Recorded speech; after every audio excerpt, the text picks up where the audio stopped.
I think this is one of the most like poisonous and damaging pieces of rhetoric in a lot of like non-duality and neo-advaita is A, don't go back, and B, you can't go back. Now that you've seen this truth, now that you've seen absolutely that there is no self and no doer, you can't go back to reality. You can only go forward. You only should go further into ego death. Like what what can you maybe say to people that are absorbing that message? I don't know if you've heard that before, but you get that everything from Buddhists in Enlightenment traditions, Shinzen Young to Tony Parsons to Jim Newman to Adyashanti that all put out that message of like, you've gone too far now, you're past the point of no return. And I think this is just so like damning.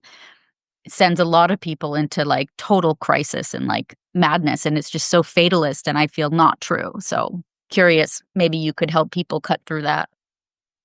Yeah, this question of like, oh, you crossed the point of no return. There's no going back from here. What has been seen cannot be unseen. You know, I would say there's a certain there's a certain truth in what has been seen cannot be unseen. I mean, you might forget about it. You might forgot that you saw it, but once you've opened to a wider range of modes of reality, you know those modes are available. You know those are there and that you can explore them.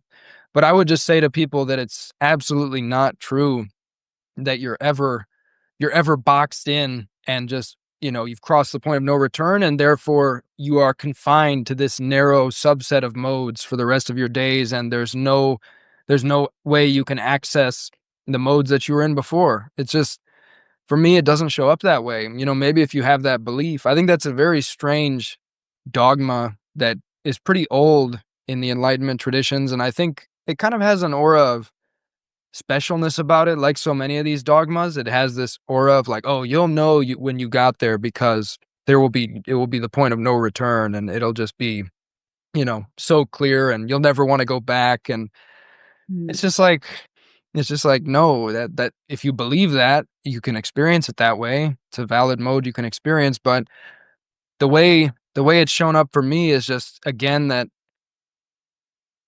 it's always transcend and include. Like as you explore a wider range of modes and modes that transcended your understanding of what was possible in life, the previous modes are not eliminated. They're included and they're still fully available. And you can have your cake and eat it too. You can be in touch with these, you know, this spacious juiciness of self dancing artistry. I'm deeply in touch with that type of mode, and I'm simultaneously deeply in touch with a mode of being a human being with a daughter and a wife and a life to live and, a livelihood to create and provide for my family. And Yeah. yeah, they can both be simultaneously there. And I think if people were more honest with themselves, they would see that they are simultaneously there anyway. Even these people who are claiming that, oh, there's no one here now, I've crossed the point of no return. It's like, Jim, I can see you right there. Yeah, like I'm not Yeah. blind. You're standing right You're there talking the to one me. who's Like, saying, yeah. so it's a weird dogma that you're just Yeah. like, oh yeah, you're gone now.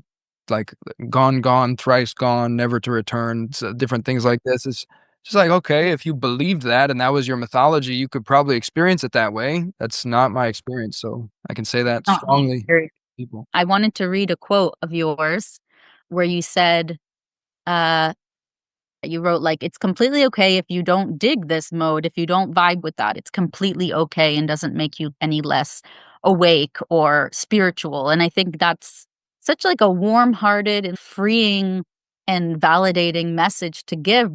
So much in non-duality is like, well, of course you don't like it. That's your ego that's kicking and screaming. And so don't trust that voice, which is just so, I think, so toxic and even abusive. It's like, don't listen to your voice, listen to my voice. That's like, no, it's valid enough just to say, this isn't serving me. It doesn't feel healthy. It doesn't feel good. Or for whatever reason, this isn't where I want to be. Like, applaud yourself, and when people tell you or try to, like, shame you out of that, there's something not right about that. So, yeah, I appreciate all of your insights, and I just Yeah. wanna see if you have anything you wanna say. Mm.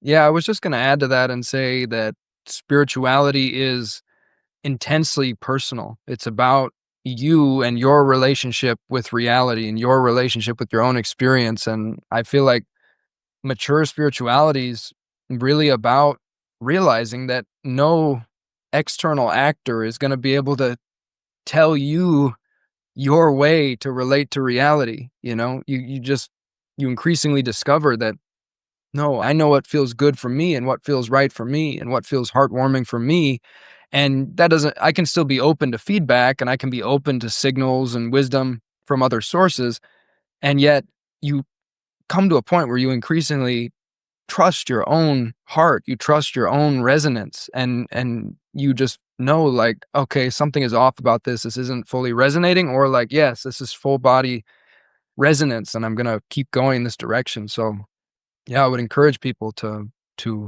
reclaim their spiritual autonomy and sovereignty and not give it away to, you know, these external actors. I mean, there have been, of course, many traditions where there was a guru tradition, and I think a lot of people have discovered very liberating things by kind of going into a very bhakti, devotional type of place Yeah. with a guru, and I'm sure that can be a beautiful experience. So if you're really called to that, I'm not gonna say that no one should ever do that, but you just have to realize that we're really in the wild west now of spiritual teachers and gurus, and it's like there are no certification processes. Anybody can just, you know, start hosting meetings and start parroting the absolutish refrain of no self, and it's dangerous, and most of these people, you know, if you make them your guru and you put them on a pedestal, there's probably gonna be ways in which they lead you away from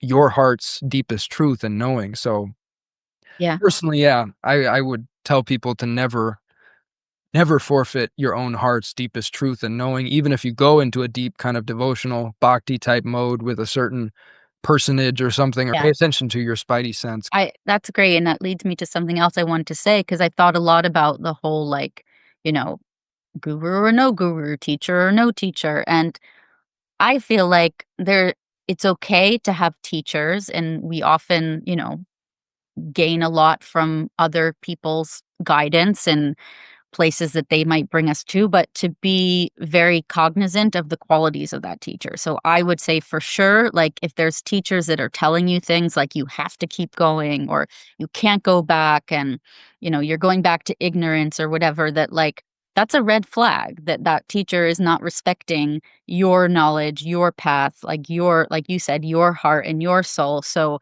that if you are going to have teachers, that they're teachers that respect your wishes, your desires without pressuring you or judging or shaming you.